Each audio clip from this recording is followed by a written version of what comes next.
সম্মানিত হাজরিন, পৃথিবীর বুকে অনেকগুলি ধর্ম রয়েছে। সব ধর্মের অন্যতম উপরে আমাদের ইসলাম ধর্ম। ইসলাম ধর্ম হচ্ছে একমাত্র আল্লাহ রাব্বুল আলামিনের মনোনীত ধর্ম। যেই ধর্মটি যেমনি ভাবে ধর্মটি শৃঙ্খলা, তেমনি ভাবে ধর্মটি সুন্দর, তেমনি ভাবে আবার এই ধর্মটির ভিতরে আন্তর্জাতিক নীতিমালা রয়েছে। ইসলাম ধর্ম হচ্ছে আমাদের জন্য একটা শান্তির ধর্ম। দেখবেন আরো পৃথিবীর বুকে অন্যান্য ধর্ম রয়েছে, সেই ধর্মের চেয়ে আমাদের এই ইসলাম ধর্মটা অনেক সহজ এবং অনেক সুন্দর। আল্লাহ রাব্বুল আলামিন কোরআনের মধ্যে বলেন, ইন্না দীনা ইনদাল্লাহিল ইসলাম।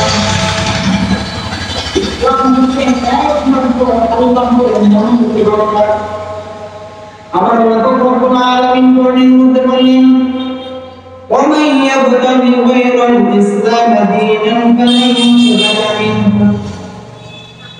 এবং ইসলাম ধর্ম ব্যতীত যদি অন্য কোনো ধর্ম গ্রহণ করে সেটা আল্লাহর দরবারে কবুল হবে না।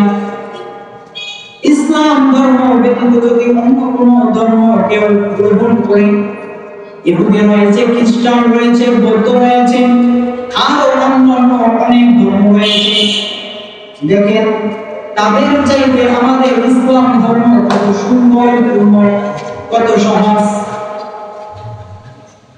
অন্যান্য ধর্মের ভিতরে দেখবেন আমরা যেমনি ভাবে আমাদের ইসলামের যেই কয়টি মূল ভিত্তি রয়েছে তার ভিতরে সর্বোত্তম হচ্ছে নামাজ। আমাদেরকে 5 ওয়াক্ত নামাজ আদায় করতে হবে। অন্যান্য যে ধর্ম রয়েছে তাদেরও আমাদের মতো ইবাদত রয়েছে, কিন্তু আমরা যে ইবাদত বন্দেগী আদায় করি আমাদের যে তাদের ইবাদত অনেক কঠিন। দেখেন যখন আমরা মুসলমান ইন্তিকাল করি, মুসলমান ইন্তিকাল করার পরে তাদেরকে সুন্দর রূপে গোসল করিয়ে, সুন্দর পোশাক পরিয়ে, এরপরে তাদেরকে আবার মাটির ভিতরে রাখা হয়। অন্যান্য ধর্মের ভিতরে লক্ষ্য করেন, যখন অন্যান্য ধর্মের মানুষ যখন ইন্তেকাল করে মারা যায় তাদেরকে দেখবেন তারা আগুনে পুড়িয়ে শেষ করে দেয়। অর্থাৎ তারা মনে করে যে আমরা যখন মরে যাওয়ার পরে আমরা যদি আগুনে পুড়ে ফেলি তাহলে মনে হয় আমাদের আর কোনো শাস্তি হবে। অর্থাৎ আমরা এখন দুনিয়ার বুকে অবস্থান করতেছি, দুনিয়া থেকে যখন আমরা মরে যাব তারা জানে যে তাদের উপরে তারা যে খোদাকে মানে এই খোদার উপরে আরো খোদা আছে। অর্থাৎ আমাদের যে প্রভু, দেখবেন সাধারণত যে আমাদের এলাকায় অঞ্চলে ইহুদিরা থাকে তারা অনেক সময় তাদের খোদাকে বাদ দিয়ে আমাদের খোদাকে অনেক সময় মুখে উচ্চারণ করে, কিন্তু ঈমান আনে।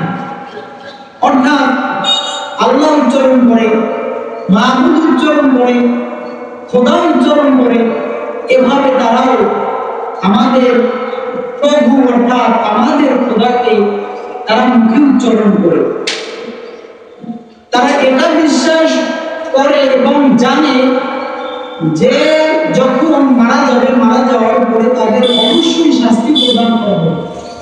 এই জন্য তারা ইন্তিকাল করার পরে অর্থাৎ মরে যাওয়ার পরে তারা নিজেদের শাস্তি অর্থাৎ নিজেরাই দিয়ে দেয়, মানে তাদের দেহটাকে পুড়ে ছাই করে দেয়। অর্থাৎ তারা মনে করে আর মনে হয় শাস্তি পাওয়া যাবে না।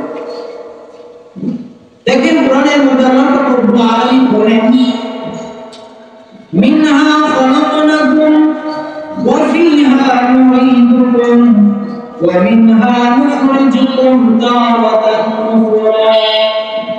আল্লাহ রাব্বুল আলামিন বলেন, আমি তোমাদেরকে মাটি দ্বারা সৃষ্টি করেছি, আবার আমি তোমাদেরকে এই মাটির ভিতরেই নিয়ে যাব, আবার এই মাটি থেকে তোমাদেরকে পুনরায় জীবিত করব।